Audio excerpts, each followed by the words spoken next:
Alright everyone, it's finally time to talk about Green Lantern number 12, written by Geoffrey Thorne, art by Tom Rainey and Marco Santucci, colors by Mike Atiyeh, and letters by Rob Leigh. This is the long-awaited finale to Geoffrey Thorne's first arc of Green Lantern. I've seen some people talk about this as the end of Thorne's run or the end of the story Thorne's been telling, and neither of those are likely to be true. This has always been planned as a run made up of 3 arcs, and everything we've read so far is just the first one. So while we still don't know exactly what's going on with the future of Green Lantern, understand that this issue was only ever going to end some of the plot lines we've been following for the last year. But enough about that, let's get into issue 12. So if you recall, last issue we saw the Renegade Guardian Koyos reach out across space to break down and absorb everything related to his own people. The Guardians, the Zamorans, the Controllers, the population of Multus, the Star Sapphire Central Battery, the Blue Lantern Central Battery, and of course the Green Lantern Central Battery that was already in his chest. The plan was for him to take every last trace of his people into his own body and then destroy himself, so that the universe could finally move on and evolve naturally without their interference. But after Sojourner Malene deals him a fatal blow, Koyos is left vulnerable, and John Stewart makes his move. John is attempting to take all of the energy absorbed by Koyos and stabilize it. That means taking the energy of the green, blue, and sapphire central batteries, plus a ton of magic from Sorcerer's World, and turning it into something new. But doing that requires John to use up all of the energy in his body, sacrificing himself to end the danger and leave behind enough power for his friends to rebuild and replace what they've lost. Since John is basically creating a brand new fundamental force of the universe, it draws the attention of the Source, the vaguely defined force worshipped by the new gods, represented here as artist Jack Kirby, the person who created Darkseid and the New Gods for DC. The Source tells John that what he's doing here, martyring himself to stabilize this energy, will never work, but John keeps pushing anyway until his body is totally drained and he begins to fade away. Ever since John ascended, he's been trying to reject it, pushing back against everything Lonar told him, determined not to let it change who he is. He's seen power like this corrupt people before, and he refuses to allow himself to go down that path. So John's priority has been to figure out a way to save everyone by using up all of his new power, even if it means that he has to die in the process. But it turns out that when the Source called John's plan impossible, he wasn't talking about stabilizing the energy left behind by Koyos, he was referring to John's plan to sacrifice his life for it. All this time, John had been looking at himself and his power all wrong. Being ascended means that his power isn't something external that he uses. It's not like wearing a ring. It's a part of him now. It is him. There is no difference, no separation. Having this power is now his natural state. So even if he does completely drain himself, his strength will just return after a while. And understanding that fact is key, because once John is able to accept that there is no difference between himself and his power, it opens the door to a fundamental truth, that because it's a part of him, that means it's only a bad thing if he's a bad person. John's success can be felt by everyone on Oa. Waves of light erupt from the newly stabilized ball of energy, repairing everything it touches, undoing all of the damage that Oa has suffered since the beginning of this arc. Now the city is as good as new, with this new power source sitting where the central battery once stood. Hal Jordan feels a strange connection to the ball of energy, like some sort of signal or beacon, and is suddenly able to recreate his ring. He's then able to teach the rest of the depowered lanterns how to reach out to the beacon while focusing on what their rings mean to them, using the beacon as a catalyst to will their rings back into being. And just like that, all 600 depowered Green Lanterns gathered on Oa have working rings again. But not all of them are Green Lantern rings. Some of them, like Badge, ended up as Blue Lanterns, while others, like Iolande, ended up as Star Sapphires. And I love how they blame Hal for it, though this was specifically done by John, to give all 3 cores devastated by Koyos the chance to rebuild stronger together. So as of right now, it looks like all of the Green Lanterns, Blue Lanterns, and Star Sapphires in the universe who have working rings are these 600 people on Oa, all of whom used to be Green Lanterns, and every single one of them draws power from the same source, which I guess we're calling the Beacon. The only Lantern on Oa who didn't get a ring back was Simon Baz, but suddenly the rings of all the dead Lanterns started swirling around him, and he could hear their voices whispering to him, when suddenly every single ring formed a construct body around itself in the shape of the Green Lantern who died wearing it. Every single Green Lantern killed in the Geoffrey Thorne run are now living constructs, effectively haunting their own rings. The source confirms that it was John who returned what was left of the fallen Lanterns, so they could still live on in some form, though we still don't know anything about Simon's connection to it.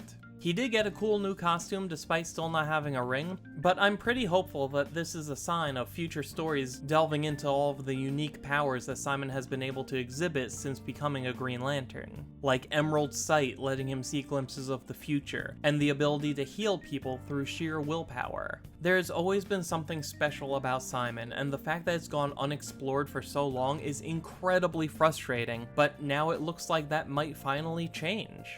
Now that he's given the Lanterns everything they need to start over, John turns his attention back to the Dark Sector. Because remember, we still don't know what Lonar was preparing John for, or why Isek was creating the Lightbringer, or why that entire region of space is behind a barrier made of hypertime. All John knows for sure is that his job isn't done yet, and his quest Lanterns are still fighting to liberate worlds from the Kunari Raiders, without backup and without rings.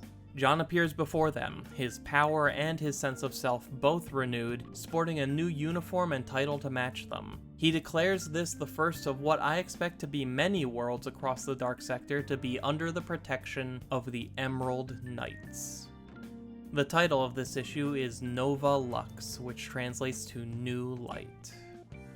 After all this, I'm actually surprised that we still have so many Green Lanterns, considering that Geoffrey Thorne has said in the past that he feels the Corps has gotten way too big. Don't get me wrong, reducing their numbers from 7,200 to 600 is a big change, but it still leaves us with more Lanterns than we'll ever see on a page. And to be fair, not all 600 of them are Green Lanterns. Some percentage of that total are Blue Lanterns and Star Sapphires, and we don't yet have an actual number for any of those three groups. But still, trading one incredibly massive number for a smaller yet still massive number seems functionally the same, which is why I expect a lot of what's coming next to be about the bigger picture of the DC universe and how the Lanterns fit into it now that so much has changed. With such reduced numbers, it would be impossible for them to go back to business as usual, and honestly, after everything that Koyos did, I don't know that the universe will even let them. That's actually something that I think got lost in the chaos of this issue. Koyos won. Remember, his plan was always to die and take every last trace of his people with him, and he did it.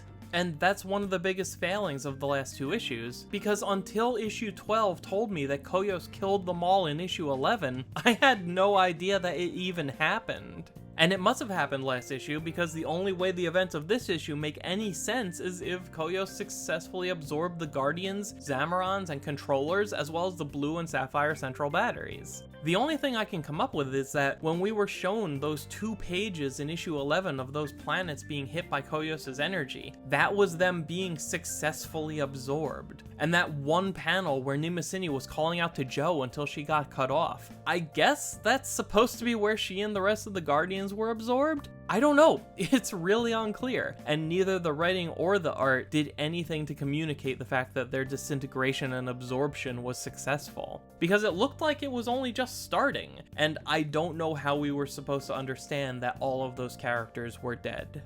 I also don't really get how the rings came back, especially since Hal's ring is apparently the same one he got from Abin Sur, which was destroyed in Emerald Twilight and used to forge Kyle's first ring. Does this mean that Jo still has her exact unique ring she's had since Far Sector? Is all of this possible because now there's literal magic mixed in with their power source? I really have no idea. Just like how I don't know why you would name John Stewart the Emerald Knight, since for the last few years that has been the new name of the evil Green Lantern from Earth 3 and is currently a version of John Stewart. There's also the matter of Kelly still being in a coma and her gauntlet somehow vanishing. I'm all for leaving unanswered questions to be explored in the next couple arcs, but this isn't the way to do that. Look at how the mystery surrounding Simon was presented, and how that has me excited to see what comes next for him. Compare that to everything related to Kelly and her gauntlet, and it feels like a couple of lines thrown in as an afterthought just to reassure us that she hasn't been forgotten about, even though she hasn't been part of the story since issue 7. Looking back on this entire arc now, I stand by what I've said all along. I think this arc was a really fun ride, especially in the first half, but it ultimately suffers from being part of a bigger picture. I've had my share of problems with this book over the last year, but none of them were deal breakers for me because I have faith that professional storytellers can outsmart me and come up with ideas that I can't figure out until I'm eventually given all the pieces. And that anything that seems like a flaw now still has the potential to be a vital piece as we get closer to the end. Which is why it's kind of detrimental that issue 12 isn't really an ending. It's just the end of the first third of the story, which means we don't get the kind of cathartic payoff to all of these plot lines and questions that we really need to have in order to feel good about the story.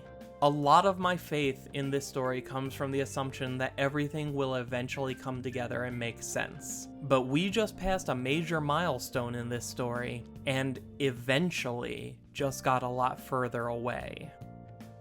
But no matter what comes next for Green Lantern, we know for a fact that both artist Marco Santucci and colorist Michael Atiyeh are officially done with their run on the book. Both of their work has been a high point of this run, especially the colors, which have only grown more vibrant and powerful as we got closer to the finale. So no matter what you think of the rest of this series, if you've enjoyed either of their work, reach out to them on social media and tell them. Spread some positivity and help a few creators feel appreciated.